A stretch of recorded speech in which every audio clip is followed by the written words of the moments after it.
Bonjour à toutes et à tous, on se retrouve pour une toute nouvelle vidéo consacrée aux mauvaises idées reçues sur la santé. Et bing bang boom, on va les casser parce qu'aujourd'hui, si on les croit, ça peut faire mal. Alors tout d'abord, je vais parler d'un défi qui se faisait très souvent aux États-Unis, c'était de manger des monstrueuses quantités de cannelle et parfois même mélangées avec du piment. Alors certes, ils faisaient ça pour s'amuser, parce que c'est pas bon, parce qu'on a envie de rigoler, mais tous ceux qui l'ont fait s'en sortaient avec des pneumothorax et des pneumonies. Bref, rien de bon, il y en a même qui en sont morts après ce défi. Alors un conseil, prenez d'autres choses en moins monstrueuse quantité, et surtout, par exemple, prenez du gingembre, ça vous fera moins mal, et c'est tout aussi moins bon quand on les mange comme ça. Ensuite, je vais démonter d'autres idées reçues, parce que certaines personnes disent que l'insuline et la ventoline font perdre du poids. Alors d'abord, je vais parler de la ventoline, qui ne sert qu'aux asthmatiques lorsque l'on fait une crise d'asthme. La ventoline ne se donne pas comme ça. Il faut avoir les prescriptions médicales de la personne, le dosage, ainsi que l'ordonnance.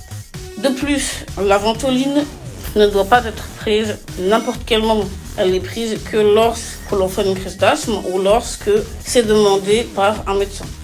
Si on en prend trop, déjà notre corps ne réagira plus quand on fera une crise d'asthme, et ça c'est problématique parce que du coup on ne pourra pas bien la soigner, et de plus ça peut faire accélérer le rythme cardiaque et donc provoquer des tachycardies.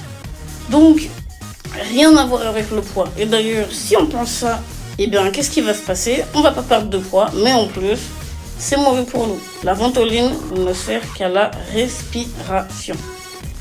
Maintenant, je vais parler de l'insuline. L'insuline sert pour les diabétiques de type 1. Ça veut dire que si on a un diabétique de type 2, on n'est pas insulinodépendant.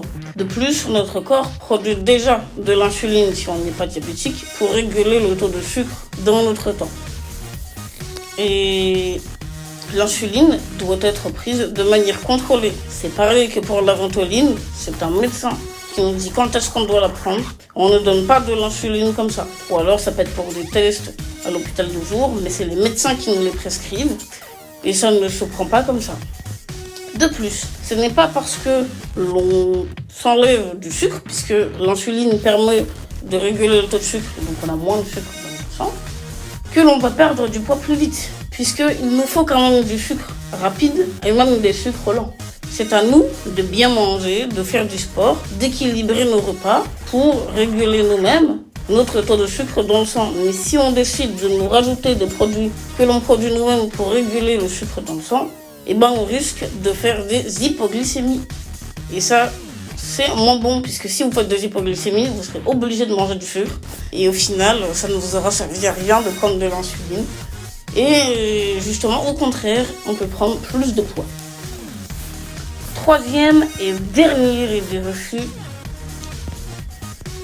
c'est que tout ce qui est bio est bon pour la santé. Alors en effet, tout ce qui est l'agriculture biologique est censé être mieux pour notre santé. Parce que qui dit biologique dit moins bourré en pesticides chimiques, moins bourré d'engrais, ce qui évite que ce soit cancérigène et on évite beaucoup de maladies.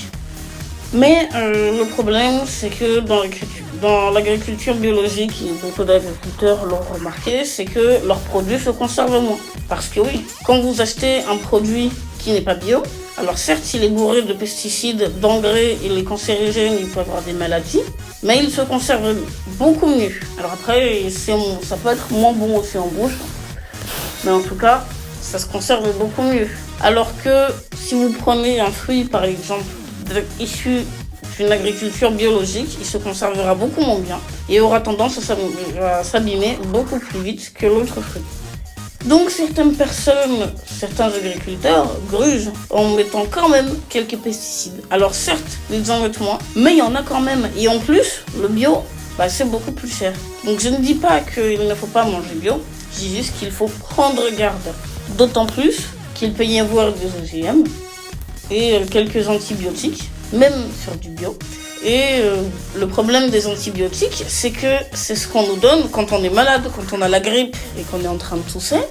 Et comme on en a aussi dans ce qu'on mange, et quand on a besoin d'antibiotiques, ils font moins effet parce qu'on en prend constamment et donc notre corps s'habitue à en prendre. Et bien cette vidéo est terminée, j'espère qu'elle vous aura plu. N'hésitez pas à me faire de retour dans l'espace commentaire, ou à liker, ou à vous abonner si ce n'est pas encore fait. Ciao ciao!